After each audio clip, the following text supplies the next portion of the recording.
संपूर्ण जगासाठी हादरवणारी घटना ब्रिटनमधल्या एका मुलीसोबत घडली। कारण अवघ्या 16 वर्षांच्या मुलीसोबत व्हर्च्युअल बलात्कार झाला। जगातला अशा पद्धतीचा हा पहिला गुन्हा आहे। बघूयात नेमकं काय आहे हे प्रकरण।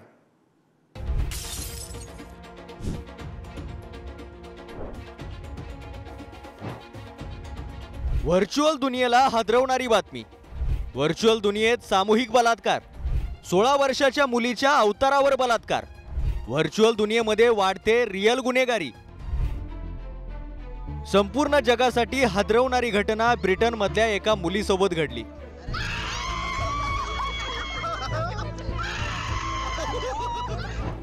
कारण अवघ्या वयाच्या 16 वर्षांच्या मुलीसोबत व्हर्च्युअल बलात्कार झालाय। जगातला अशा पद्धतीचा हा पहिला गुन्हा आहे। मात्र यामुळे व्हर्च्युअल जगामधली रिअल गुन्हेगारी किती टोक गाठू शकते याचा विचार करून हादरा बसतोय। मेटावर्स ही एक आभासी दुनिया। मेटावर्समध्ये गेमिंगची ही सुविधा, अकाउंट तयार करून सहभाग घेणं शक्य। व्हर्च्युअली असला तरी खऱ्या सहभागाचा आभास। सहभागी होण्यासाठी व्यक्ती अवतार तयार करू शकते। प्रत्यक्ष जगामधील सर्व गोष्टी आभासी दुनियेत। फिरणे, शॉपिंग, नाती निर्माण करणे शक्य। वस्तू आणि वास्तू विकत घेणे, विकणे शक्य। आभासी दुनियेत प्रत्यक्ष जगासारखं पण आभासी जगणं। व्हर्च्युअल जग असलं तरी खऱ्या जगाचा आभास। मेटावर्स ही AR VR ची टेक्नॉलॉजी आहे। याच्यामध्ये ते अजून डिटेलमध्ये इन्व्हॉल्व होतात, कारण त्यांना जे पण दाखवलं जातं दिसतं ते पूर्ण 3D लेवलवरती असतं। सेम त्याच टाईपमध्ये या केसमध्ये दिसतंय। 16 वर्षाच्या मुलीवरती व्हर्च्युअल रेप झालेला आहे आणि ते स्ट्रेंजर्स होते, अनोळखी व्यक्ती होते। त्यामुळे ती मुलगी जी आहे ती त्याच फेजमध्ये आहे। तिला बाहेर काढण्यासाठी बेसिकली सायबर सायकोलॉजिस्टची गरज असणार आहे। आणि दुसरी महत्त्वाची गोष्ट, असं कसं झालं तर याचे लॉग्स वगैरे जे आहेत हे सर्व प्रकारचे लॉग्स आणि क्राईमचा रेकॉर्ड जो आहे तो गेमच्या थ्रू आपल्याला लक्षात येऊ शकतो। हा सामूहिक बलात्कार जरी व्हर्च्युअली घडला असला तरी त्याचे भयंकर परिणाम आता जाणवू लागलेत। ज्या मुलीच्या अवतारासोबत ही घटना घडली त्या मुलीला या घटनेचा प्रचंड मोठा मानसिक हादरा बसलाय। जगभरातल्या युजर्सचा विचार केला तर त्याची संख्या कित्येक कोटीमध्ये आहे आणि यातील सर्वाधिक युजर्स हे 18 वर्षाच्या खालील असल्याचं समोर आलंय। 1993 मध्ये व्हर्च्युअल रेपची पहिली घटना समोर आली।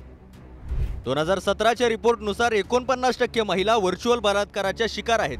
2022 मध्ये गेम सुरू करताच एका रिसर्चर सोबत व्हर्च्युअल बलात्कार। 2023 गुन्हे व्हर्च्युअली घडले तरी प्रत्यक्षात घडल्याचा आभास। 2023 व्हर्च्युअल गुन्ह्यांमुळे व्यक्तीला तितकाच मोठा मानसिक हादरा।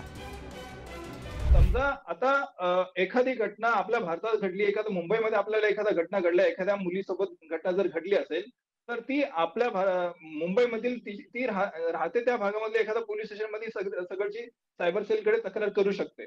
म्हणजे law of the land prevails over, म्हणजे ज्या देशामध्ये राज्यामध्ये राहते त्या देशाची कायदा तुम्हाला लागू पडतं। बट पुढे जाऊन याची किती इम्प्लिमेंटेशन होईल हा कायद्याचा भाग पुढे अजून थोडीशी किचकट जाणार आहे। गेल्या काही वर्षात अशा पद्धतीचे वाढलेले गुन्हे पाहता असे गुन्हे करणाऱ्यांची मानसिकता तपासण्याचा प्रयत्नही जागतिक पातळीवर केला जातोय। असे गुन्हे जर व्हर्च्युअली घडत असतील तर अशी माणसं प्रत्यक्षातही गुन्हेगारी प्रवृत्तीची आणि धोकादायक असतील असं तज्ञ सांगतात। मेटा कंपनीच्या प्रवक्त्यांनी मात्र अशा गुन्ह्यांविषयी अनेकदा हात वर केलेत आणि उपाय सुचवला नाही। मात्र हे टाळायचं असेल तर पर्सनल बाउंड्री प्रोटेक्टर हे फीचर वापरून आपल्याला अनोळखी व्यक्तीच्या अवतारांपासून सुरक्षित राहता येऊ शकतं। हा जो गुन्हा आहे हा मानसिक गुन्हा, म्हणजे मनावर येणारे दडपण, मनावर दिलेला त्रास, ज्याच्यामुळे ट्रॉमा होऊ शकतो, मनोविकार होऊ शकतो आणि तो परमनंट राहू शकतो। आभासी बलात्कार यावर सुद्धा एखादा सेक्शन, एखादा कलम कुठल्या तरी कायद्यामध्ये IPC म्हणा किंवा IT ऍक्ट म्हणा यामध्ये जोडणं खूप गरजेचं झालं। सोशल मीडियावरचं जग असेल किंवा मेटावर्स मधलं, प्रत्यक्ष जगामध्ये जगण्यापेक्षाही अनेकदा हे जग इतकं प्रिय वाटू लागतं की त्यातच अनेकांच्या आयुष्याचे तासनतास खर्ची होतात। ते तिथंच रमू लागतात।